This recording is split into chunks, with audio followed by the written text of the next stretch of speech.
La motivation universelle est la reconnaissance. Tout le monde rêve d'être une personne importante. Regardez comment les personnes se définissent comme importantes autour de nous. Combien disent je n'ai pas le temps pour montrer qu'elles sont très occupées. C'est parce qu'elles sont importantes qu'elles sont très occupées. Alors, si vous voulez passer pour une personne importante, je vous invite à faire autre chose que de jouer ce rôle de la personne très occupée et très sollicitée. Jouez vous-même, votre rôle, c'est-à-dire reconnecter à vous. Reconnectez-vous à vous. Vous êtes une personne importante, alors accordez-vous du temps, accordez-vous de l'attention, accordez-vous de la douceur. Prenez soin de votre corps qui est notre habitation. Toutes les religions le disent, le temple de Dieu est notre corps. En christianisme, Jésus disait vous allez abattre le temple de Dieu, mais en 3 jours je le reconstruirai. Et il est ressuscité 3 jours après. Tous les chemins d'éveil sont là pour nous le dire. Donc, suivez votre cœur et vous verrez que vous vous aimerez davantage, plutôt que de jouer un rôle qui n'est pas vous. Ce sera beaucoup plus doux pour vous et vous serez beaucoup plus accessible aux autres parce que ça permet, quand on est doux avec soi-même et qu'on s'accorde du temps, de pouvoir se rendre disponible aux autres. Et là, vous deviendrez une personne importante parce que ce qui intéresse l'autre, c'est qu'on l'écoute, pas qu'on lui dise qu'il a affaire à une personne qui va surenchérir par rapport pour montrer qu'il est encore plus important que lui. Ce sera simplement une rencontre de personne à personne, une rencontre de cœur.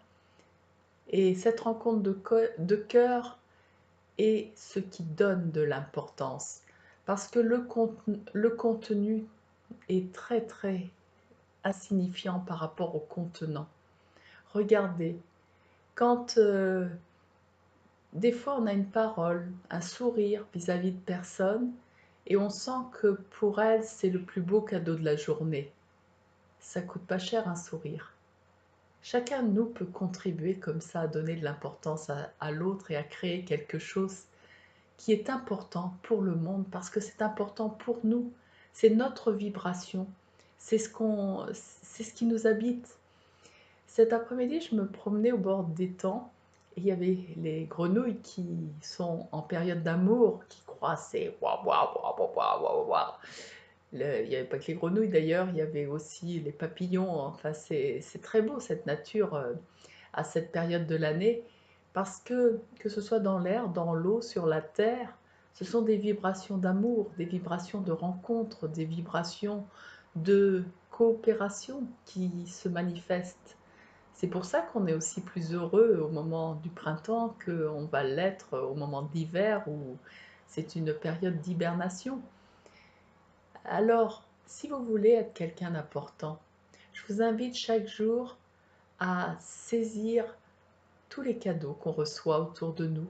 Ça peut être une belle fleur, ça peut être le spectacle de la nature, ça peut être un sourire d'une personne qu'on croise, ça peut être une prise de conscience ou l'émerveillement de soudain réussir à faire quelque chose qu'on ne réussissait pas avant ou avoir une idée de vivre sa vie autrement de façon à améliorer sa vie par rapport à ce qu'on faisait avant. Donc tout ça, ce sont des cadeaux que l'on se fait, que l'on reçoit, que l'on accueille.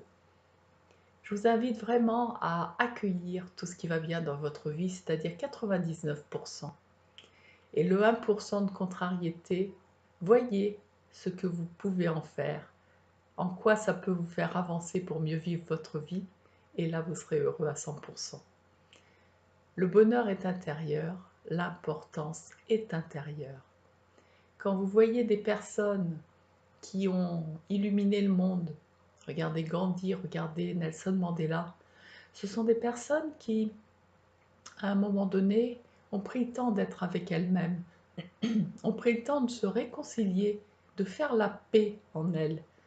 Et quand on fait la paix en soi, on devient un acteur de paix à l'extérieur.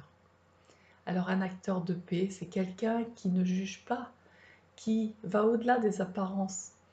Par exemple, j'ai rencontré il y a quelque temps des personnes qui me disaient: «Mais je ne comprends pas pourquoi il y a autant de femmes musulmanes qui se voilent en France. Mais pourquoi il y a autant de femmes musulmanes qui se voilent en France? Pourquoi il y a une génération, il y avait autant de personnes qui portaient une croix autour du cou et maintenant il y en a beaucoup moins?» Pour moi, c'est juste un signe extérieur d'expression d'une religion. La religion en soi, c'est rien. C'est enfin, c'est rien, c'est pas ce que je veux dire, mais c'est pas important que ce soit une religion ou une autre. On est dans un système communautaire et un système de pensée. C'est une façon d'aller réfléchir, d'aller porter son attention à comment faire la paix en soi pour faire la paix dans le monde. Alors, plutôt que de se faire la guerre sur des signes extérieurs religieux, voyons cette dynamique qui est universelle, et allons la rencontrer à travers la culture de l'autre. Je vous souhaite de grandir en importance par rapport à vous-même, par rapport à qui vous êtes, en aimant qui vous êtes totalement, sans vous juger. On a tous nos parts d'ombre, et c'est pas ça qui devra nous faire renoncer à notre part de lumière. On a tous nos incohérences, et c'est pas ça qui doit nous faire renoncer à le bon élan, la bonne intention qu'on a aujourd'hui. Au lieu de limiter l'autre en pointant du doigt son incohérence ou son ombre, sa part d'erreur, allons accueillir la part de lumière et la bonne intention de l'autre. À travers des actes maladroits, voyons la bonne intention de l'autre. Et c'est ainsi que nous deviendrons quelqu'un d'important et qu'ensemble nous pourrons édifier un monde de paix. À bientôt!